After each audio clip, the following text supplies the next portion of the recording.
অন্তর্বর্তী সরকার জনপ্রত্যাশা জন আকাঙ্ক্ষার বাইরে গিয়ে অন্য এজেন্ট নিয়ে কাজ করলে দেশের মানুষ মেনে নেবে না বলে মন্তব্য করেছেন বিএনপির সিনিয়র যুগ্ম মহাসচিব অ্যাডভোকেট রুহুল কবির রিজভী।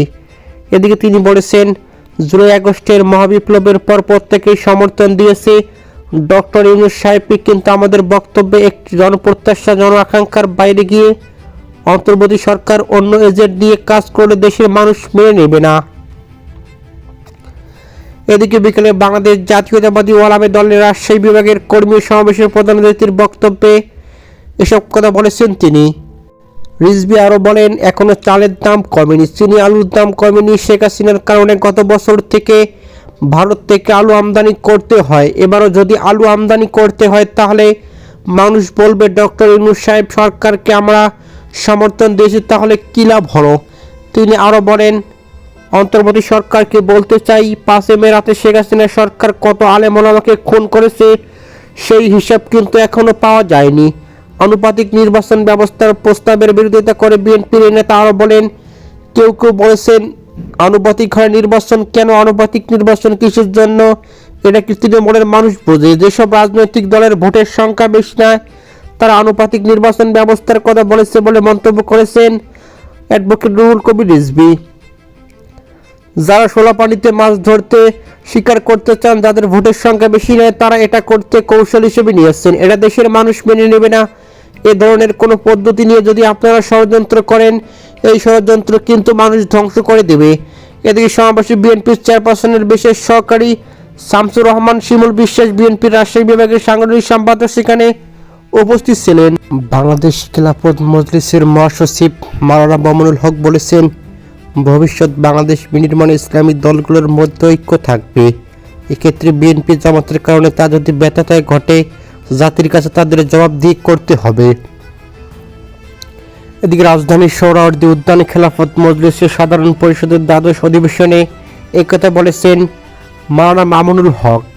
এদিকে মামুনুল হক আরও বলেন, আগামীর বাংলাদেশে আমরা একটি দৃষ্টান্ত স্থাপন করতে চাই, সেটা হলো আল্লাহর দিনকে বিজয় করতে যে কোনো ধরনের কাজ করতে আমরা রাজি।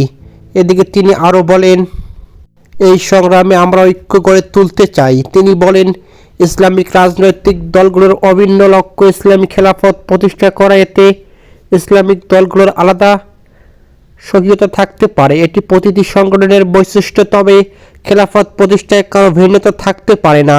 এদিকে আল্লাহর দিন প্রতিষ্ঠা করতে আমাদের অভিন্ন লক্ষ্য কাজ করতে হবে। এজন্য ইসলামিক দলগুলোর মধ্যে অতীতের তিক্ততা পিছনে ফেলে আমাদের সামনে এগিয়ে যেতে চাই। বাস্তবতার সামনে রেখে আমাদের ঐক্যের ভিড় গড়ে তুলতে হবে। এর আগে সকাল 9:30টায় দ্বাদশ অধিবেশন উদ্বোধন করে খেলাফত মজলিসের উপদেষ্টা ও সাবেক আমির অধ্যক্ষ মাওলানা মোহাম্মদ ইসহাক। অধিবেশনে সভাপতিত্ব করেন খেলাফত মজলিসের আমির মজলিস আব্দুল বাসিত আজাদ। বাংলাদেশ সচিবালয়ে আগুন লাগার ঘটনায় ভারতের উদ্দেশ্যে বিএনপির স্থায়ী কমিটির সদস্য মির্জা আব্বাস বলেছেন, পাশের বাড়িতে আগুন লাগলে কিন্তু নিজের রক্ষা হয় না। এদিকে দুপুরে রাজধানীর সোহরাওয়ার্দী উদ্যানে খেলাফত মজলিসের সাধারণ পরিষদ দ্বাদশ অধিবেশন বিশেষ অতিথির বক্তব্যে তিনি এসব কথা বলেছেন। এদিকে খেলাফত মজলিসের আমির মাওলানা আব্দুল বাসিত আজাদের সভাপতিত্বে ও মহাসচিব ডাক্তার আহমদ আব্দুল কাদের সহ বিভিন্ন পর্যায়ে কয়েক হাজার নেতাকর্মী এতে অংশগ্রহণ করেছেন। এদিকে মির্জা আব্বাস বলেছেন, স্বৈরাচার শেখ হাসিনা বাংলাদেশ থেকে গিয়ে ভারতে আশ্রয় নিয়েছেন।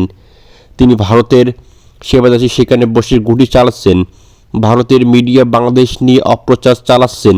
তিনি আরও বলেন, বাংলাদেশকে অঙ্গরাজ্যে পরিণত হয়েছিল ভারত। শেখ হাসিনা চলে গেছে, কিন্তু ভারতের মাথা ব্যথা কেন? একটার পর একটা ঘটনা ঘটেছে। আজকে সচিবালয়ে আগুন একটা গোষ্ঠী করছে এটা। তিনি বলেন, 2013 সালে হেফাজতে ইসলামের সমাবেশে নৃশংসভাবে আলেমদের হত্যা করা হয়েছে, যা নজিরবিহীন। মির্জা আব্বাস আলো বলেন, বিগত দিনে একটা সময় পার করেছে, আগের মতো নারায়ে তাকবীর আর বাংলাদেশ জিন্দাবাদ স্লোগান শুনি না। গত 16-17 বছরে এটি কেউ দিতে পারেনি, কেউ বাসাবাড়িতে স্বাভাবিকভাবে ঘুমাতে পারেনি। 108 মামলা বিদ্যমান, অনেক ইসলামী দলের নেতাদের বিরুদ্ধে মামলা হয়েছে। আলহামদুলিল্লাহ সেই পরিস্থিতি কেটেছে। এখন নির্বিঘ্নে নারায়ে তাকবীর আল্লাহু আকবার স্লোগান দিতে পারি। বিগত দিনে আওয়ামী লীগের আমলে এত আলেম ওলামা জেল খেটেছেন তা পৃথিবীর ইতিহাসে নজিরবিহীন। তিনি আরও বলেন, জামাত সহ অন্যান্য ইসলামী দলের নেতাদের আমাদের মতভেদ থাকতে পারে, দেশের স্বাধীনতা সার্বভৌমত্ব রক্ষার স্বার্থে আমরা সবাই খালেদা জিয়া ও তারেক রহমানের নেতৃত্বে ঐক্যবদ্ধ। আমাদের 31 দফায় আছে সংসদ নির্বাচনের পর একটি জাতীয় সরকার গঠন করা হবে, কারণ জাতীয় ঐক্যের কোনো বিকল্প নেই। এটা আমরা স্বাধীনতার যুদ্ধকালে দেখেছি। এ সময় বিএনপির চেয়ারপারসন অসুস্থ বেগম খালেদা জিয়ার সুস্বাস্থ্য কামনা করে সকলের কাছে দোয়া চান বিএনপির এই নেতা।